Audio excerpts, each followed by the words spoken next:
Hi everyone, welcome back to another video. We're back doing top-down bench stuff, and you know me, for a while I've been running or had one of these VFC, APFG, MPXs. My original one, you can find the build on the channel, was this one here. So I took an APFG MPX, we changed the front end, we put a suppressor on, we put the sliding stock on there, which is a VFC one as well. And what I actually did was, somewhere along the line, I bought the Copperhead upper, which was this one. Again, full videos on the channel if you want to have a look at it. Bought the Copperhead upper, but it didn't come with all the gubbins. So at the time I did order, they did like a bigger style sort of race gun charging handle, and I've had this for a while. And what I ended up actually doing was ordering a complete lower minus the stock in tan, because they were basically selling these without the stock, traded up, and I thought, well, I could buy that and put that on the Copperhead, and then I've got two complete MPXs. And then the issue that I ran into was getting a bolt like this, which is complete. So you can buy steel bolts, but they only come with the bolt and maybe the guide springs and stuff, but you don't get all the nozzle and all the little gubbins that you need to complete the bolt. So I had a bit of a dilemma. So what I ended up doing was I was just scanning the Hong Kong websites, so Action Airsoft, which is Prac Store, WGC, and I was just waiting until one of the retailers had all the parts in. So I waited, I think eventually WGC had all the stuff in. So I was basically checking the exploded diagrams. What do I need? All the little sub-assemblies. So like you've got this little steel plate that sits on the bottom of the bolt, because the bolts are very soft cast alloy. And needed the bolt, of course, needed the blocking, the dampening plate at the back, needed all the gubbins with the nozzle, needed the recoil springs, needed the piece at the back that holds the recoil rods in, needed the recoil rods, needed the little bushings, the springs that go in front as well. You'll notice on my original bolt, these springs here, the springs are completely tarnished. They're like all over the place, but it is what it is. You'll see how they don't really represent a spring anymore, and I would consider it's had light use, so it is just what it is. So I serviced this yesterday, and I was going to just put this together, but I thought, while I'm doing it, let's take you along for the ride, and I'll show you what we need to do. So we're going to start off with the nozzle, and we're going to get this built up. So we've got the nozzle, we've got two pins, we've got the main O-ring in here, we have a small O-ring, we have the screw for the back, we have a pin for this section here, which is going to be a bit of a nightmare. We've got the valve, so the standard valves in these are the VFC end passes and the valve spring. And what we'll do, we'll first get the nozzle built up, and then we can move on to the other things. So with the nozzle spring section, we also have to put the nozzle spring in, and we have to hit this pin in. I might have to do that slightly out of frame because it's a bit of a finicky job.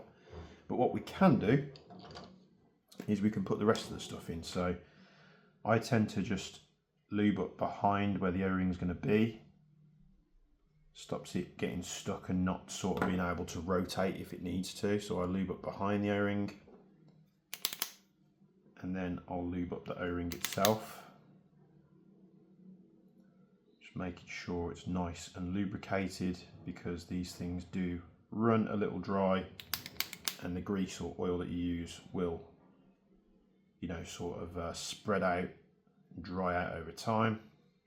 So we put the O-ring on there. We need to put the spring for the nozzle in. For the nozzle, for the end pass even, we need a 1.5mm Allen key. So we can attach this screw. So we'll put that on there, and we literally just wind this in to the valve, and we'll just get it started. like that, so it sticks out just a little bit. This is kind of a tricky part, so we need to put the valve in, and we need the valve to sit properly while we put the pin in, because what can happen is when you put this first pin in, so the first pin holds the valve, the second pin holds the nozzle spring, and we basically need this to sit behind the valve like so.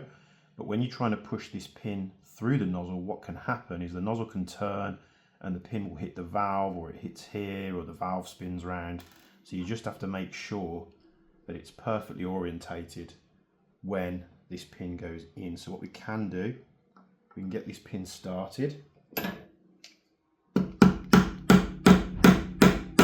couple of taps just so it's ready to go. And then it's a bit tricky. The way I tend to do it is I put a tool in like that, holding the valve pretty much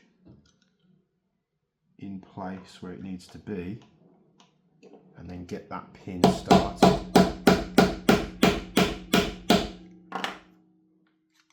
And it will get stuck on your tool, so you have to be careful.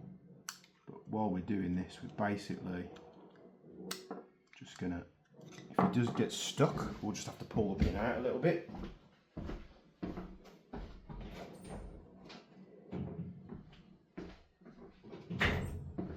Any pliers will do. We just need to back that pin out, because what we want to make sure is that we don't snatch up the valve, which it has caught it here. So it's a very difficult thing to see while you're doing it.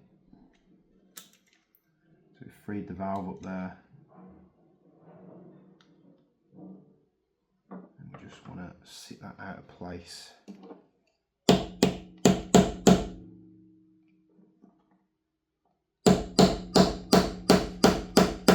The first time you put these pins in, they will be very tight.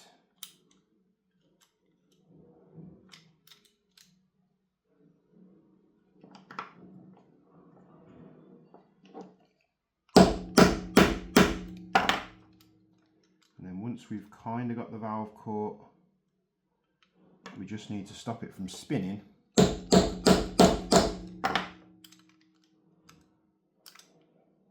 Which it always wants to move about, so we always just back the pin out.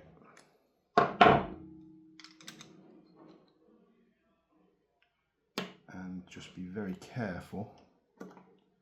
Do a bit of finger gymnastics.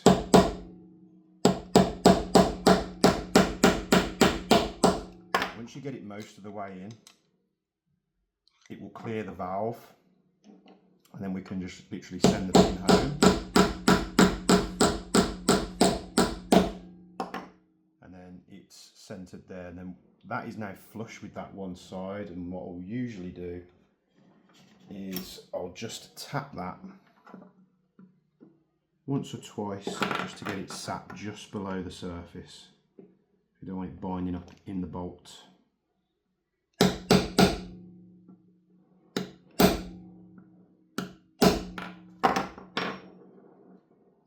Just like that, so I can't feel that pin at all. And then the second one,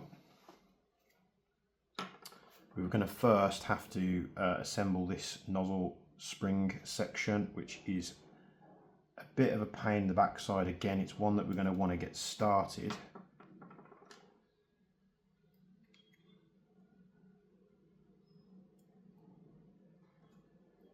Doing this in a vise is a lot easier if you have one.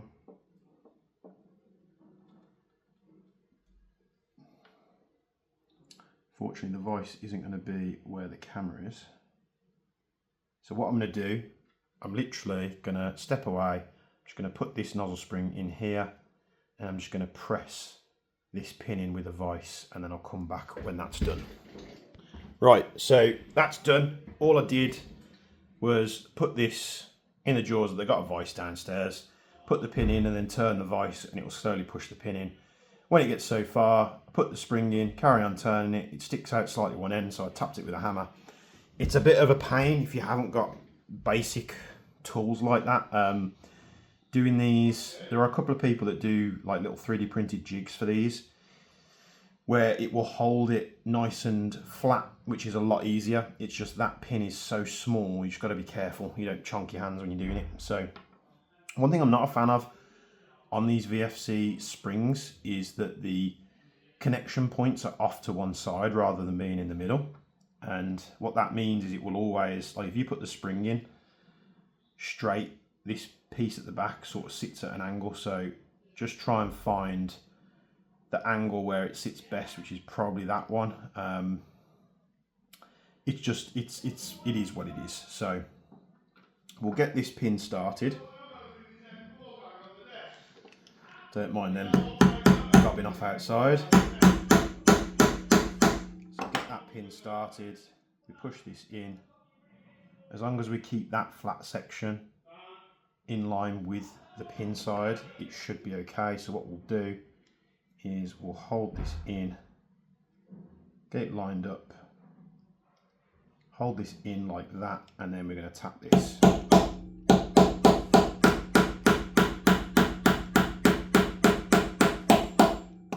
And the way we check it is we pull on the nozzle spring. There will be a couple of little bits of plastic that come out from this side, that's fine. And then we're just going to, like we did with the other one, just give it a few taps, just to make sure that it sits below the surface ever so slightly. Not the easiest when they're fresh. Obviously doing that one, when I serviced it was a little bit easier because the pins have been in there, they went in a little bit easier. Just like that, just so we can't really feel it. Probably needs just a little bit more. So we'll just try and, you can see why having a vise obviously helps a lot with it. There we go, sits below the line. And that is our nozzle installed. For these parts, what you would do is you put this O-ring on this screw as we put it in the back. So that, up to that stage, the nozzle is done. We'll obviously have to set the end pass. With the bolt, now we do have some screws that are fitted in the bolt. Now what you want to do, because the way that they do these bolts, and you'll see, is they put these screws in and then they paint them. And I think that's literally just a way to stop the paint getting in on the threads. So if I take these screws out, you'll see what I mean. Because the screw lengths are different compared to the screws that you'll put in there. You'll see it's nice and silver in there, and I think that's why they do it. So we'll pull out these ones. So these two on the bottom of the bolt are actually too long. If you try and put them in all the way, they won't go in far enough. The ones that we have,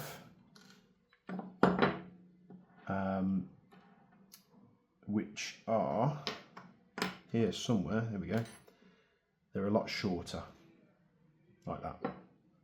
So what we do, we take our steel plate, this will sit on the back like so, and it basically protects the bolt from the hammer.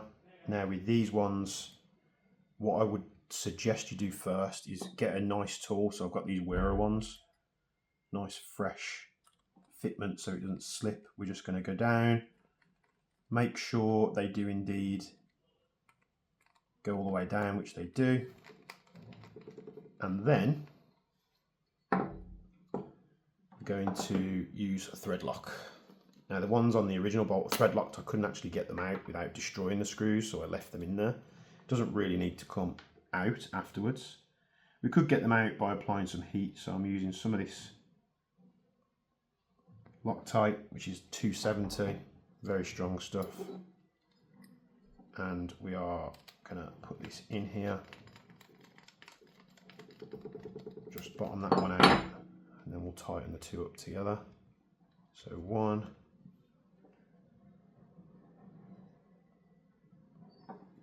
2,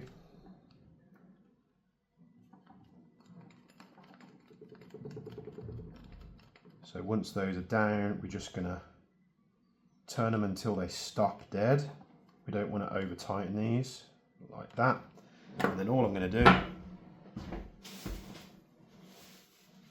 I use a little bit of tissue just to wipe off that excess Loctite. And that usually goes off within 10 to 30 minutes or something like that. Right, so those screws are in. Obviously got a hole in the back here. We do have another screw, which is this one. So this one did come spare. Now luckily it's spare because one came in the other parts kit with the bolt. And this little screw is basically what fell out on mine. So this screw fell out. This screw is actually used to hit the lever in the upper, which is this silver lever here. So you've got a little bit that sticks out in the bottom here, and that's what gives you full auto. So mine fell out. So what I'm going to do, it's a bit of a nightmare to do. So I'm going to thread lock the crap out of this because I don't want it to come back out again.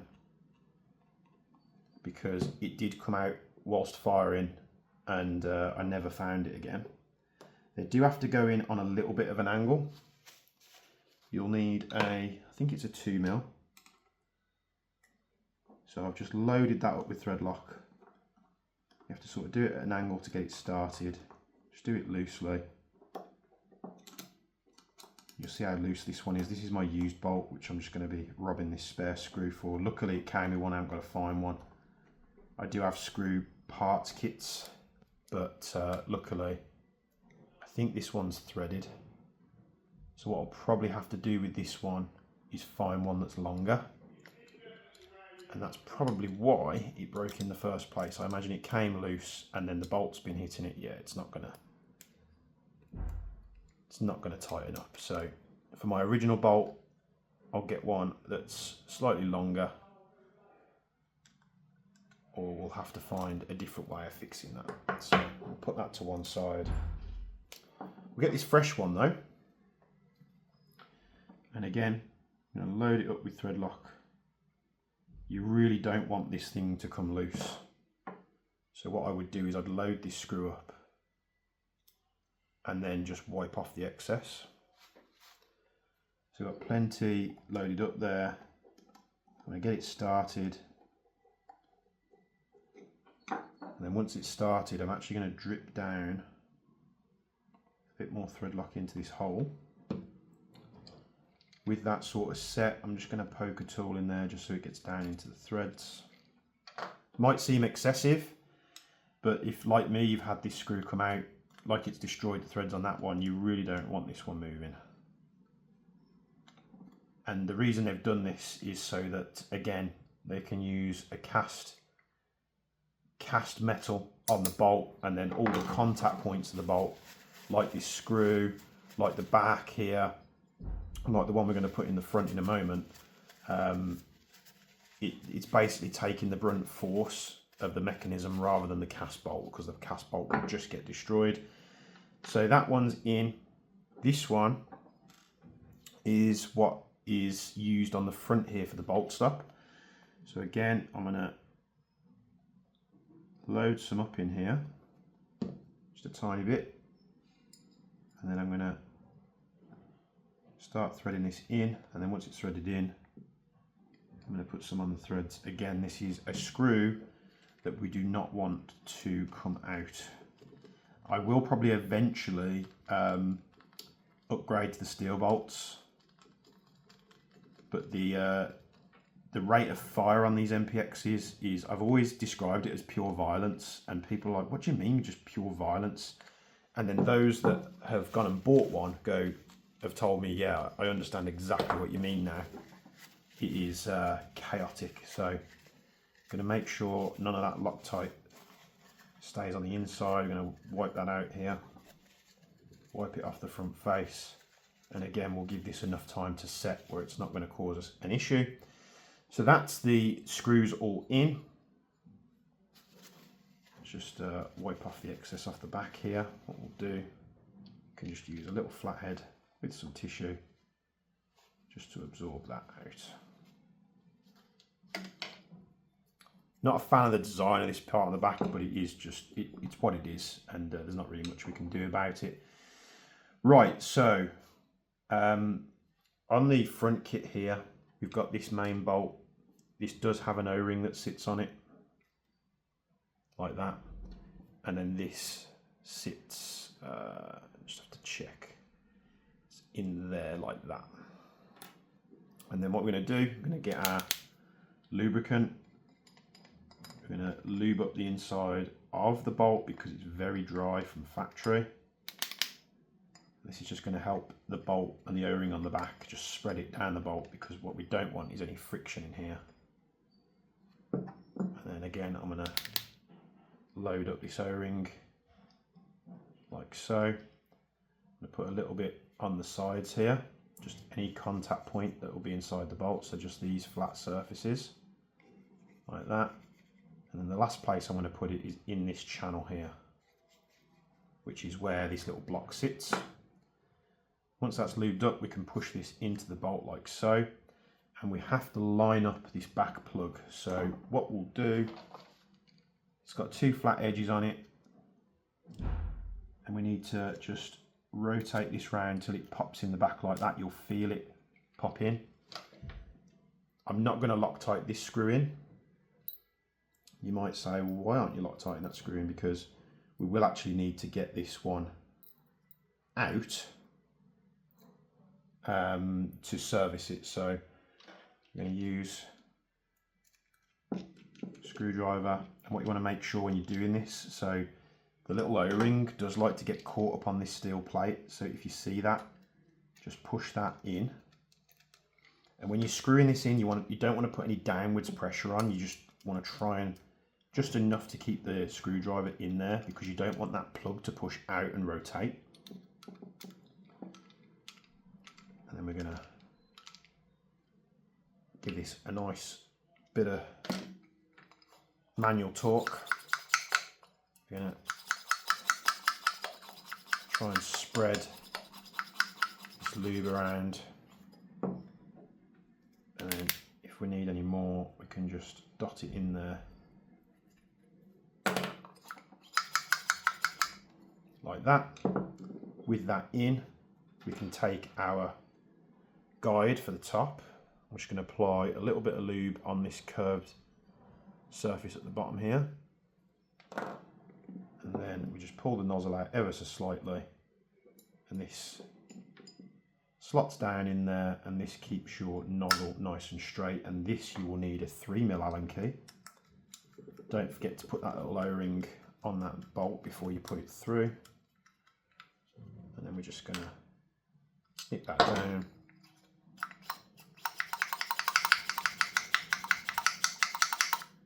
And once you've started firing this a few times and you spread that lube around, this will stop binding up. So what I generally tend to do with fresh bolts like this, I'll put quite a few mags through it, and then I'll pull it out and I'll clean this. And because the paint and stuff they put on here will come off, clean it, re-lube it, put it back together. So that's the bolt mostly built here. Now we have two steel guide rods, and we have two little O-rings. So we put the O-rings on the one side of the guide rods like that. We slide these through the front of the bolt like so. Then what we do is we take these little springs first, put them on there. These will, you know, completely tarnish. There's not really much we can do about that. We've got these steel bushings. Those go on next. Don't worry, I will lube this up. And then after that, we put the main springs in like this. Dead simple. And then this piece that holds them together, it's got like a little angled section at the back. So basically the openings you want on the bottom, well, that's how they were on my other bolt from factory. So basically we pull these springs down like this. We rotate the guide rod so the flat section is on the outside. And then we push this into there. The spring will hold it in. You can do them one at a time because there is more than enough play just to get these set up. The flat section on the outside, clip that in. Springs will then hold that in. These nice new springs are very, very strong. This one, not too bad. And with that together, that is now our complete bolt setup. So what I will do, I'm just going to put a little dab of lube on these again, this is something that I'm gonna pull back apart, clean, and re-lube properly once I've put some sort of run it in with a few mags. You just don't want any stickiness on these surfaces. And then when I re-lube it, I'll use grease. What I've found personally, and again, I'm not saying this is correct or anything, but what I've found personally is when I do stuff like this, I'll always go for oil first. This is synthetic oil, it's got no silicone in. It just seems to help pull all the debris off the new parts. It makes it easier to clean, in my opinion. And then when I come back in, I'll come back in with the grease, which is a little bit more difficult to fully clean off. But that's just the way I do it. I'm not saying I'm correct on that. And that is our bolt fully complete. So I wouldn't want to run this in until... I always find that these nozzles bind up a little bit. You'll see on this one now, this isn't a brand new bolt, but it's a lot better. This one every now and again will do that because it's not, you're sort of putting a bit of sideways force onto it. But if you pull it back straight, which is what it would do under normal operation, it's fine. With this one, we might have a bit better compression on the back of there, but we'll work this in, run it in, and then we'll strip and re-lube it. So with those bits back together, we can take our upper. Now, there's a little bit of a difference here. I think these are grub screws on the copperhead upper. They're like countersunk. This one does bind up slightly. So if I can get these out, I will lube them up. Let's see if they will come out. Yes, they will.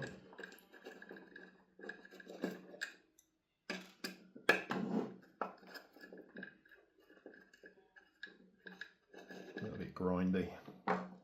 This plate then should slide out, and then all I'm going to do, I'm going to take my pen and I'm going to get some lube in that groove there because it was very dry. Like that. We'll lube this up as well, just the flat surfaces on the top and bottom. We can then slide this back in like that. We'll line the holes up like so.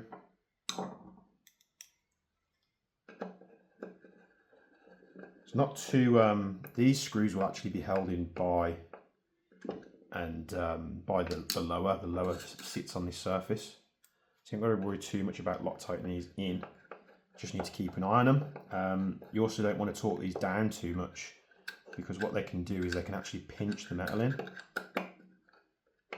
So I just go enough so they're nice and tight, but it doesn't bind this up. So now it's a bit difficult to do it like it is, but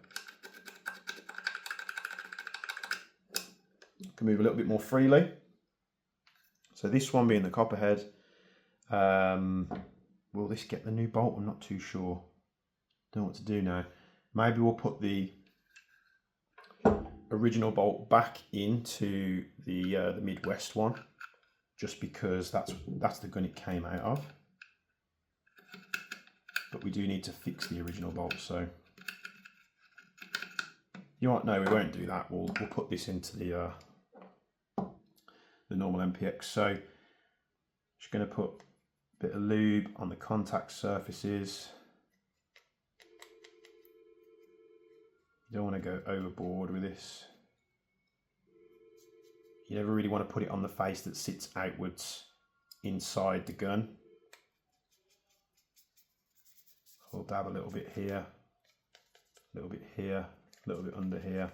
But I tend to leave this dry because otherwise any dirt or debris that's in your environment will just stick to that like glue. Slides in just fine. So this piece as well that I had to get literally sits in the back of the bolt like so. We can get our lower, pop the pins out. One thing I will say, keep an eye on is the pin that goes through this piece here, because that likes to come loose. It comes loose a lot on the other lower. It does have a spring that sits in a groove, but again, I just keep an eye on it. Mine's come loose on the tan lower quite a few times. Before we do that though, what we need to do, again, it's another part I missed. Let's put the charge handle in. So what charge handle are we going to use? Copperhead can get the normal handle. I think the bigger one can get the fancy handle. There we go.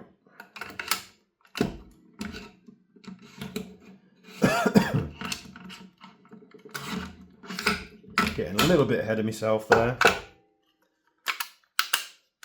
Oh, still getting ahead of myself. I'm just so excited to get these MPXs back up and running.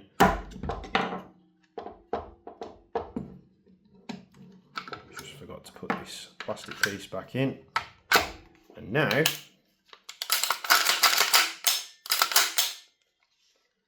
I know many of you are like probably thinking right now, shoot the thing, but I need to wait for that Loctite to set. Otherwise we're going to be running into the same issues again. So I'll give this a wipe down, I'll give it an hour or two just to set, and then I'll get back into testing. And then it's definitely guns that you want to keep an eye on. I'm not sure if other people have had issues with these screws coming out. Just keep an eye on it. I didn't expect to do it on this. Now the gun, like I say, has a very strong blowback action for such a small system. So just every now and again after a game, just pull it apart and check it. So this bolt can actually go back into the copperhead.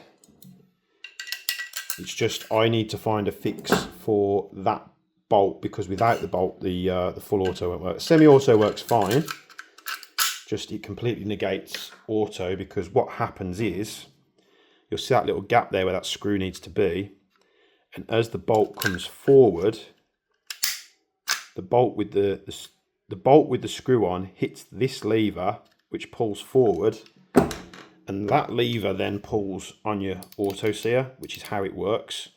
So without that space being taken up by that screw, it won't work. So,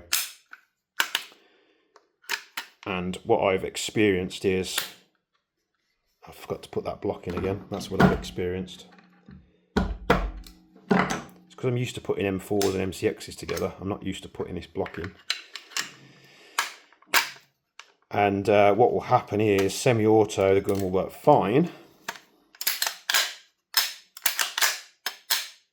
But then on auto, it just clicks. And it doesn't do anything.